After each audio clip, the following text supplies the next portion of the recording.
시청자 여러분 안녕하세요. 박구스TV입니다.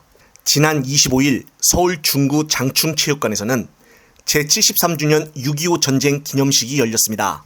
이 자리에는 이재명 대표를 비롯하여 한덕수 국무총리와 안도원 장관 등 정부 관계자들과 국내외 참전 용사들이 참석을 했습니다.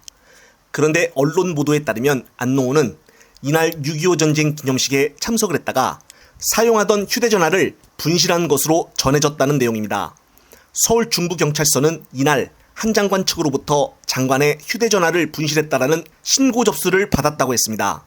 한 장관은 이날 오전부터 장충체육관에서 열린 6.25 전쟁 기념식에 참석을 했고 그러던 중 자신의 휴대전화가 보이지 않자 분실했다고 판단하여 보좌진을 통해 경찰에 신고한 것으로 전해졌습니다. 한 장관 측 신고를 받은 경찰은 곧바로 강력 4팀을 투입하여 장충체육관 곳곳을 수색한 것으로 알려졌습니다. 마치 장충체육관을 압수수색하는 것처럼 느껴지는 분위기입니다. 일반 지구대 근처 경찰도 아닌 강력계 4팀이 출동이라니 경찰은 절도 등 범죄 가능성도 염두에 둔 것으로 전해졌다고 합니다. 그리고 인근 CCTV를 분석을 하여 한 장관의 휴대전화를 가져간 A씨를 확인한 것으로 알려졌습니다. 언론 보도에 따르면 이 A씨는 이날 행사 참석자 중 한 명이었고 다만 이 A씨는 한 장관의 휴대전화를 습득한 직후에 인근의 한 경찰서에 분실물로 접수를 했다라고 전해졌습니다. 경찰 관계자는 휴대전화를 분실물로 맡겼기 때문에 절도 등 범죄 혐의점이 없었다고 말하며 한 장관 측에 휴대전화를 돌려준 후 사건을 종결했다고 밝혔습니다. 네, 그렇습니다. 이날 한 장관은 기념식에 참석을 해서 행사가 끝날 때까지 있었고 기념식에 참석한 사람들이 사진을 찍어달라는 요청에 흔쾌히 응하기도 했습니다. 그런데 문제는 행사 도중에 핸드폰을 주머니에 넣어두면 되는데 자꾸 의자와 무릎 위에 놓기도 하고 본인이 앉아있을 때는 의자 위에다 놓기도 하고 딱 잃어버리기 쉬운 행동들을 했다는 것입니다. 행사가 끝나고 나서 사람들의 사진 요청으로 몰려들 때도 핸드폰을 그냥 의자 위에 놓은 것이 참 이상합니다.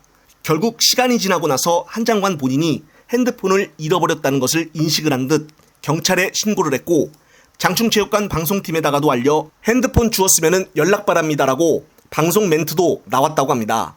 결국 신고를 받은 경찰이 강력계 4팀이 와서 곳곳을 수색을 하고 CCTV도 분석을 신속하게 했다는데요. 만약 저 같은 일반 사람이 핸드폰을 분실했다고 112에 전하면 인근 지구대 경찰이 나오긴 할까요? 한 장관이 폰을 분실하여 경찰에 신고했다고 해서 뭐라 하는 것이 아닙니다.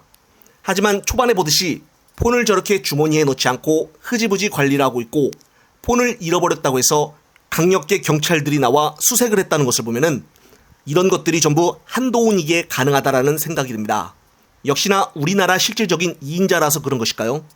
핸드폰을 나중에 찾은 것은 다행이란 생각이 들지만 저런 상황이 만약 일반 사람이었으면 어땠을까 하는 생각을 해보니 마음이 좀 씁씁해집니다.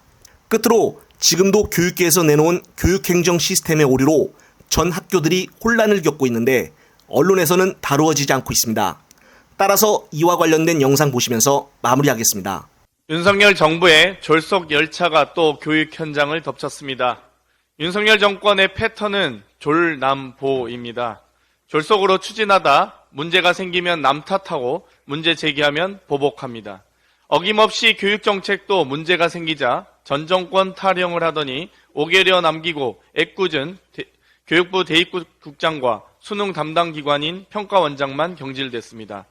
이번엔 교육부가 졸속 개통한 4세대 교육행정정보 시스템의 오류로 또 전국의 학교들이 혼란에 빠졌습니다. 2,824억 원의 예산을 들여 21일 개통한 시스템이 개통 직후부터 접속 자체가 이루어지지 않거나 로그인이 되지 않더니 급기야 다른 학교에 시험 정답이 인쇄되는 일까지 벌어졌습니다. 다른 학교 학생의 성적이 출력되는 등 개인정보 유출 문제까지 맞물린 사상 초유의 사고입니다. 서울, 경기, 중고등학교에만 비슷한 오류 신고가 약 7건 접수됐다고 합니다. 가장 중요한 보완이 필요한 시험 답안이 엉뚱한 곳으로 유출됐다는 것은 공교육 평가에 신뢰가 사라질 수도 있는 일입니다. 이미 언론에서는 학생들의 수행평가 결과가 증발되지 않을까 우려하고 있습니다. 심지어 복구된 데이터가 신뢰할 수 있는지도 확인할 수 없습니다. 심지어 시스템이 정상화되지 않으면 수시 지원을 준비하는 수험생은 아무것도 할 수 없는 상황입니다. 기말고사가 한창인 학교는 아수라장이 따로 없습니다. 테스트도 지난해 자료로 한 달밖에 못한 시스템을 왜 지금 개통해야 했는지 아무도 납득하지 못하고 있습니다. 교육 현장의 설문조사에서는 97.1%가 시스템의 개통 시기가 부적절하다 지적한 바 있습니다. 개발이 지체되면서 현장 교사들의 요구도 제대로 반영되지 못했습니다. 안정성도 입증되지 않은 시스템을 기말고사 기간에 특히 고교 3학년 학생들의 생기부가 마무리되는 시점에 무리한 졸속 개통으로 붙인 결과에 대해서 반드시 책임을 져야 합니다. 졸속, 남탓 추진으로 우리 학생들에게 큰 해악을 끼친 윤석열 대통령은 대입정책 논란을 철회할 대국민 사과를 내놓을 때입니다.